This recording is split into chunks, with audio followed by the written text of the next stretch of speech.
Well, good morning. It is a delight to have you all this morning. I know that we have some family members that are coming in town, and so we want to welcome you. Let you know how much it means that you are with us and sharing your Christmas season with us.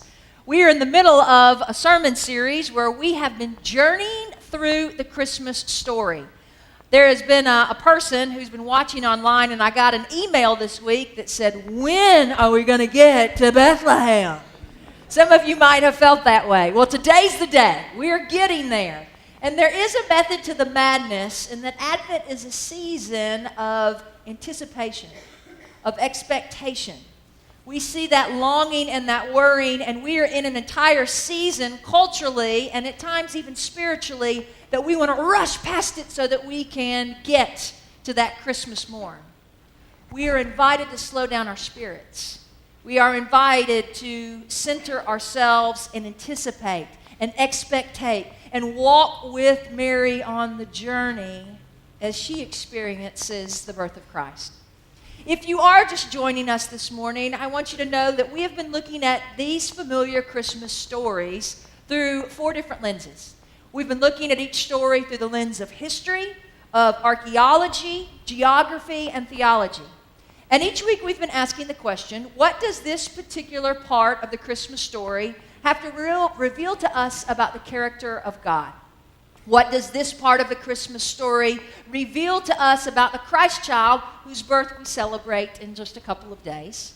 And even though this is a 2,000-year-old story, what does this part of the Christmas story reveal as well as challenge us today on our journey of faith? And so so that we can review, inside your Grow, Pray, and Study guide, known as your GPS, this is provided for you to serve as a navigational tool for your soul throughout the week. It is filled with devotionals. You will see a map of Palestine at the time of Jesus. And just to remind you, so that we can orient ourselves to what this map looks like, it should come up here in just a moment. What we'll see here is, if you remember, we have the Sea of Galilee in the northern region, which flows into the Jordan River that deposits itself into the Dead Sea. And it is easy for us to divide the land into 3 regions. We have a northern region, which is the region of Galilee. We have a central region, which is Samaria. This is today's West Bank, to help you orient yourself. The southern region is Judea. And so just, again, so that we can visit where we have been, our first week, we found ourselves in the northern region of Galilee in the town of Nazareth. Now, Nazareth, as we know, is the hometown of Mary. This is where she received a visit from the angel that she was to be with child. The second week, Trey took you to the southern region of Judea, where we went to the hometown of Joseph, being Bethlehem. Joseph also had his own sort of annunciation experience, where an angel of the Lord came to visit him, to speak words of prophecy that indeed Mary had conceived by the Holy Spirit, that they were going to have a son, that his name was going to be Jesus. And so then on that third week, we went to Ankaram. This was last week. And in Ankaram, it was Mary who visited her cousin Elizabeth. If you remember when the prophet came and Gabriel, the angel, prophesied over Mary, he said, not only are you pregnant, but your cousin Elizabeth is pregnant as well. And so as soon as Mary found out, she was trying to get to Ankaram. And it was there that we remember that Elizabeth was an encourager, helping her believe and live into the promise that God had for her life. And by so doing, we see that it is then, after being encouraged by Elizabeth, that she gives that beautiful response to the Magnificat by saying, "My soul rejoices in the Lord." Now, I want you to notice the proximity of Ankaram to Bethlehem, because when Mary went to Ankaram, she probably did so with the idea that she was going to tell Joseph that she was with child. And this is where our story diverges based upon which gospel narrative you're reading. In Matthew, we see that Joseph returns back to Bethlehem. He has the angel visit him, again prophesy into him about what is going to happen. And in Matthew, he wakes up, he goes to get Mary, and together they go to be married. If you read the Gospel of Luke, it gives the idea that they were not married until after Mary had Jesus. And so in all likelihood, we believe that the sequence of events was probably similar to that of how Matthew depicts it. And so what would have happened is that after Mary had spent 3 months with Elizabeth, she is now 4 months pregnant, that Joseph would have come to Uncaran. And together the two of them would have traveled to Nazareth, and then it would have been there that they would have had a hurry-up wedding. And everybody knew in that day and age what a hurry-up wedding meant. For in that day and age, a hurry-up wedding would have had attached to it an element of shame. And so Mary, as well as Joseph, probably encountered not only looks, but comments and whispers about what this hurry-up wedding really meant. And here is Mary, a righteous woman who has never been with a man and is experiencing a wedding that has attached to it an element of shame. And I imagine that Mary says, this isn't the way that I planned. This isn't the way that as a little girl I dreamed it would happen. From my daddy giving me away to a celebration of the entire village. And I imagine that Mary finds herself taking a journey that she doesn't want to take, and yet she takes it anyway. After Mary and Joseph are married, they do what anybody does when they are expecting a baby. They are making ready. They are preparing. And so they would have made decisions like choosing a midwife who's going to be there to help her have the baby. They would have found a place for them in which she could have labor, in which she could have the child. She also has her family and her friends there as the support system that will be there to help her, a child herself, know how it is to raise the Son of God. And so it's been about 8 years since I have been pregnant, and we wanted to capture for you some of the hormonal rages, the changes in the body, what a pregnant woman is thinking at about 8 months pregnant. And so we want you to take a look at Dr. Christina Collins and how her body is changing in the midst of preparing to deliver a child. So take a look.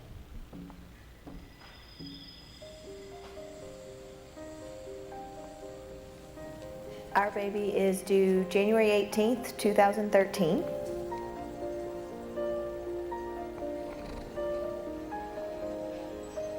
There's a lot of hormone changes, mood swings, added weight gain, more back pain than probably is typical for most women, more tired than usual, a little more emotional, maybe crying a little easier or becoming more angry than ordinarily would, and not any real explanation for it. Your body's preparing to be able to feed the baby and to have the baby, so there's more aches and pains and just generalized discomfort. This morning's a good example. I was ready to go back to bed before I even left for work. Just getting dressed, I was like, okay, well, I'm done for the day. I'm ready to go back to bed now. And ordinarily, I'm pretty gung-ho, and just getting ready had me about ready to cry and about ready to call it quits for the day.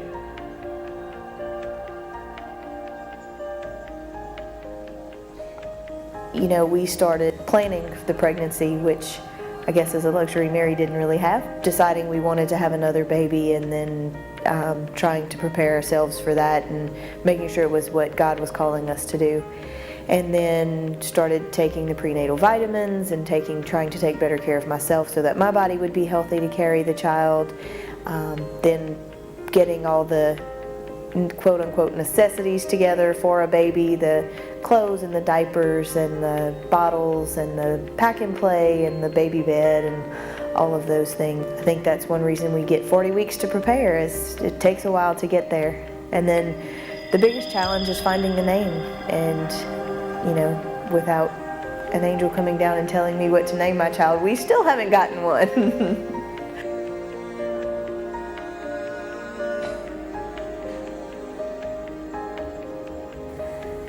Tom came to me and told me we had to go on a 10-day journey on a donkey, I think I would first ask him if he had lost his mind.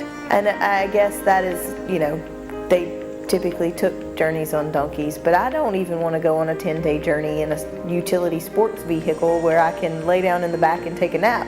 The idea of going to Walmart right now is exhausting, much less riding on a donkey for 10 days. To imagine how uncomfortable she must have been at 9 months pregnant, sitting on a donkey, riding through the desert. We don't hear a lot about what their sleeping arrangements were in these 9 or 10 days of traveling, but most likely on the ground, and it must have been extremely exhausting. And leaving her support system would have been extremely challenging as well. I mean, to imagine just picking up and going someplace new where I don't know anyone and I don't have any of the family and friends around to help either with the last couple of weeks of preparation before the baby or with the delivery itself or the first couple of weeks after the baby has got to be scary. I mean, I could not imagine doing it, and this is baby number 3 with her first child and being so young. It must have been just completely overwhelming and frightening. It must have been completely overwhelming and frightening. What we hear is that Mary has probably made arrangements. She's probably prepared. And as you can tell, there's a lot that goes into it. And just when she thinks that she is prepared and ready, she hears a decree from Caesar Augustus that says all are to go to their hometown to be registered for the census. And that means that she is to leave that which is familiar. She's to leave that which is a support. She's to go and to be registered. And I am sure as well as imagine that she thought, why God? Why now of all times? 9 months pregnant. I took the shame. I took the looks. I had the hurry-up wedding. But I can't have my baby here. Why couldn't you have changed his mind? You call me blessed, and this is what it means to be a blessing? And I imagine that Mary finds herself taking a journey that she didn't want to take, and yet she's taking it anyway. Some scholars believe that when it came to taking this journey, that there were various routes that they could have taken. One of the routes that was very common during the time in which Jews specifically were traveling from the northern region of Galilee to the southern region of Judea was they would, I'm going to make it green for us so we can see, was that they would leave Nazareth, they would cross the Jordan River, and then they would head south following that Jordan River. They would cross around Jericho, where they would then go through Jerusalem and into Bethlehem. Now, what does this route avoid? Samaria. We know that the Jews hated the Samaritans. And they believed that if you came even in proximity with a Samaritan, that it would make you unclean. And so many Jews, when they traveled from Galilee, the northern region, to the southern region of Judea, this was a known route that they would have taken. Scholars believe that when it came to Joseph and Mary, that they probably took a different route. And we come to this conclusion on a couple of different reasons. One is that Josephus, a first century historian, knew that during the time of festivals that going through the center of the land was a common practice. There is a precedent that we already know of that has been set.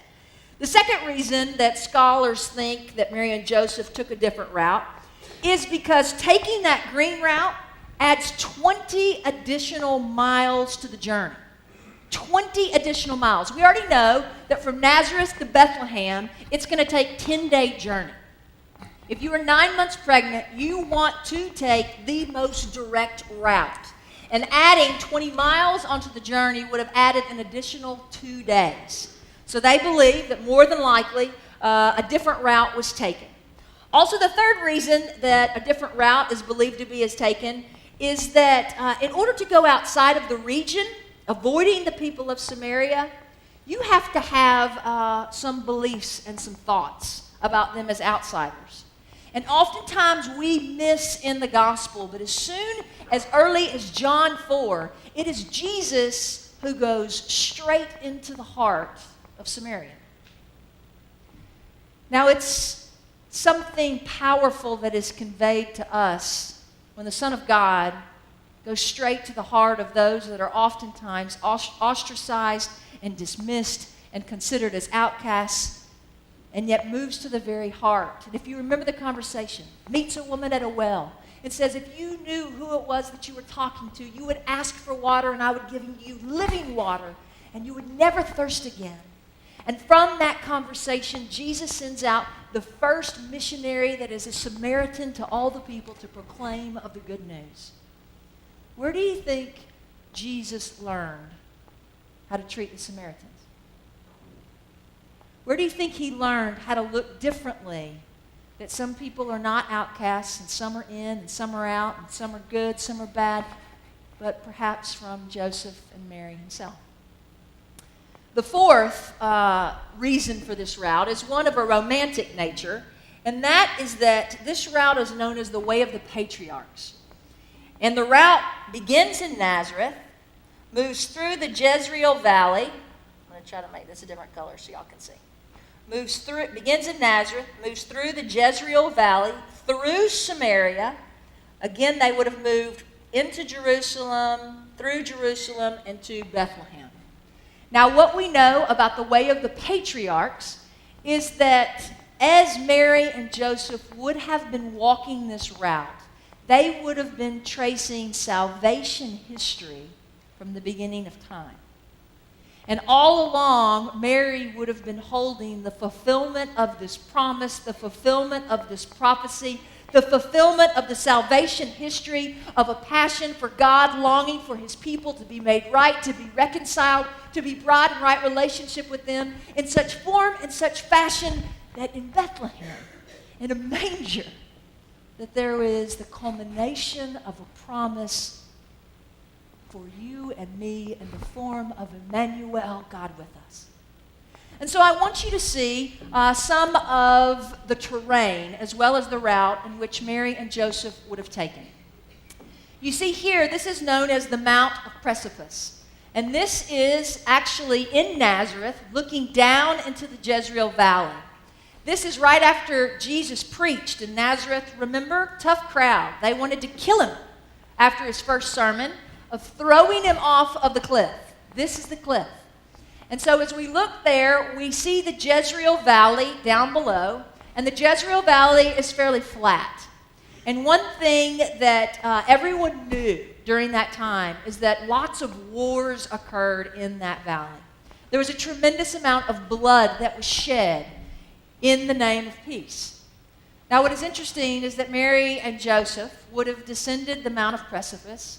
They would have walked through the Jezreel Valley, and what Mary would hold in her womb is a baby that would grow, that would shed his own blood, that would have his blood shed as the Prince of Peace, as the Lord of Lords, as the King of Kings, so that you and I might know life and to know it abundantly as we are reconciled and forgiven by God. As Mary and Joseph continued through the Jezreel Valley, they would have crossed tons of groves of olive trees. And one of the things about olive trees is that when you press olives, you get olive oil. And olive oil is used for anointing kings. We know that King David was anointed, was set apart. In fact, the term Messiah itself means anointed one. But something's different about the child that Mary carries, for he's not going to be anointed with oil as the King of Kings, but rather he is anointed with tears by sinners, washing the feet with Mary Magdalene's hair. And we are reminded that this King of Kings and this Lord of Lords is different in that it comes to be King and King of Lords of sinners for each and every one of us. As Mary and Joseph continued on their journey, the terrain begins to change. And this is when the journey becomes very difficult. As they move from the Jezreel Valley into this hilly terrain, they would have passed sheep, they would have passed camels. You will see here the dryness, but then you will also see how daunting the Judean wilderness appears. And this is about 9 days of the journey in. This is when Mary and Joseph would have been tested. This is when their strength would have been called upon to continue the journey, probably when they didn't feel like it. What's interesting is that years later, we're going to see that Jesus himself comes to this same area and is called upon to utilize all of the strength that is within him, where he faces his own temptation for 40 days and 40 nights, where he is tested in faithfulness to his God. And what we see as we were here, Rocky and I were in this spot about 2 years ago, and I was just taken aback by the hills, by the barrenness, and at the same time the beauty and the fact that I was there.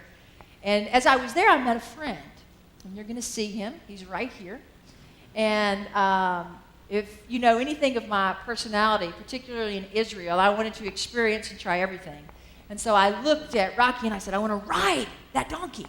I want to ride it. And so I harnessed my best Mary, because I thought, this is a moment. I'm going to get to ride a donkey like she might have ridden. We're going to go through this. And so sure enough, I got on the donkey, and he took the picture. And what I didn't realize is that I probably should have put the donkey on my back, according to this picture. And just so you know that there were no donkeys harmed in the making of this picture. My father saw this and said, if PETA gets a hold of it, we'll be the poster child for the protection of donkeys.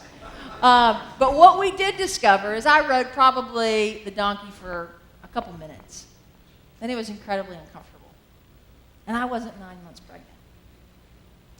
And I can only imagine the difficulty of the journey thus traveled just to get to this point, when they would have to call upon everything that God could give them to sustain their souls and to continue the joint journey. What they would have seen in just a day was Bethlehem. They would have seen this. And so as they arrived into Bethlehem, contrary to popular belief, it wasn't that Joseph didn't make a reservation at the Holy Family Hotel. This is a real spot in Israel. If you go, this is not where the Holy Family was. Okay? So do not believe that. But what we find is that they were trying to find a place where Mary could give birth. And many people ask, well, why didn't Joseph just go home? I mean, he's in Bethlehem. His home is there. Well, in all likelihood, all of Joseph's other family members would have been going home for the census as well. And they probably would have beat them by 2, 3, or 4 days, since they were pregnant and moving slow. The other thing to remember is that anytime there was blood or bodily fluids, it made an area ritually unclean. And so Mary could have had the baby in Joseph's house and asked everybody to leave, but by so doing, it would have made that entire home ritually unclean. And so everyone would have had to remain in the stable.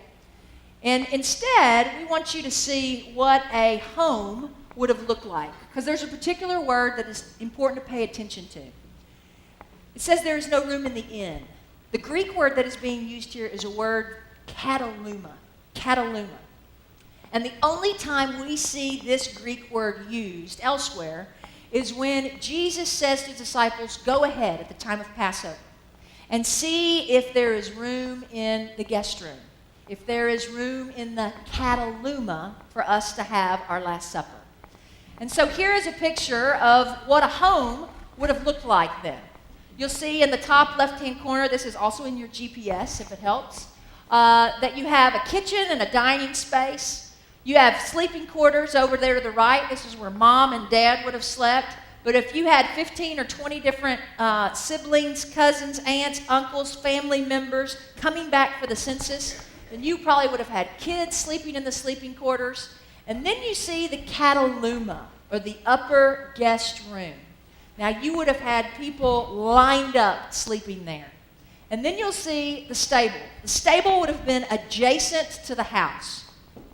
And what we encounter here is Mary giving birth to Jesus.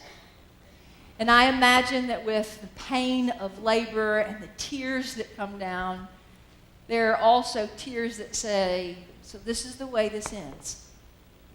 This is how you want the Son of God and the place in which you want him to be born. Here, in a stable. And you know what is filled with stables, because all of those people in that guest room would have had a donkey, would have had a camel, and all those animals would have been there. And it would have smelled awful. And I imagine through tears that Mary says,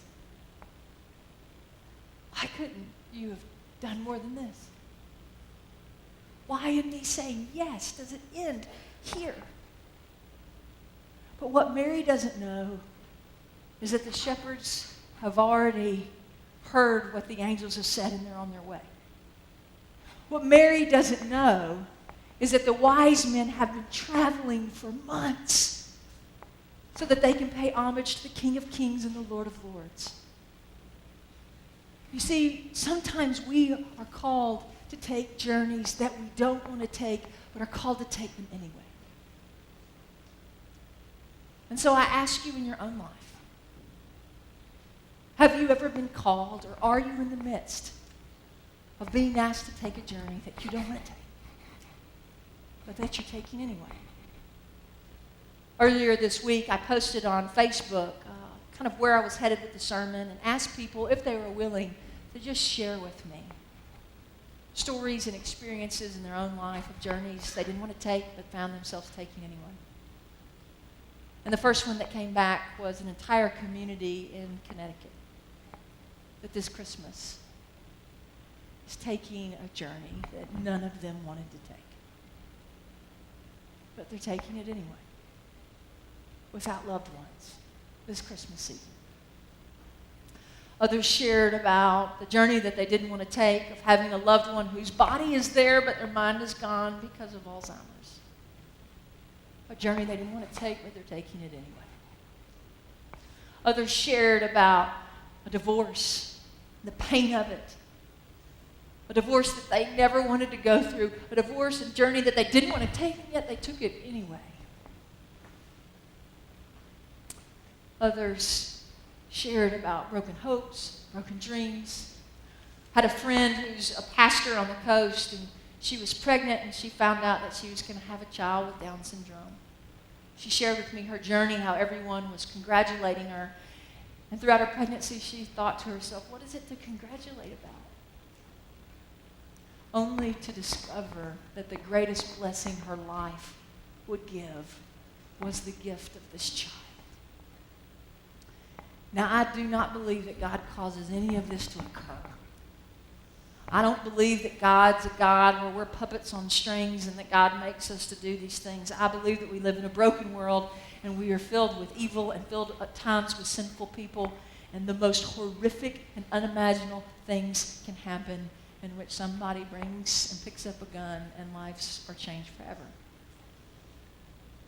If ever there is a season for light to pierce the darkness, if ever there is a season for the Prince of Peace and the Lord of Lords to reign in your heart and mind, if ever there is a season for the power of Christ to be conveyed to a world in need, it is now.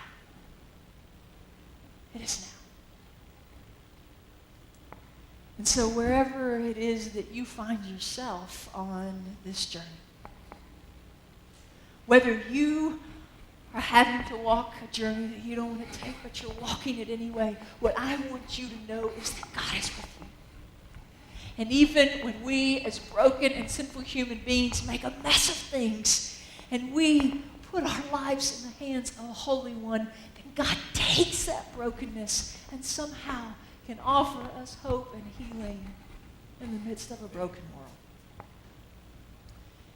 And so this morning, wherever you are, I pray that together we intercede for a world that is in need of God's peace and God's grace. That we remember those perhaps sitting next to you on your left and right that need the light to pierce the darkness. You see, when we gather to celebrate the King of Kings and the Lord of Lords, it'll transform your life and mine. And it has the power to transform the world if we let it. May it be so. In the name of the Father, and of the Son, and of the Holy Spirit.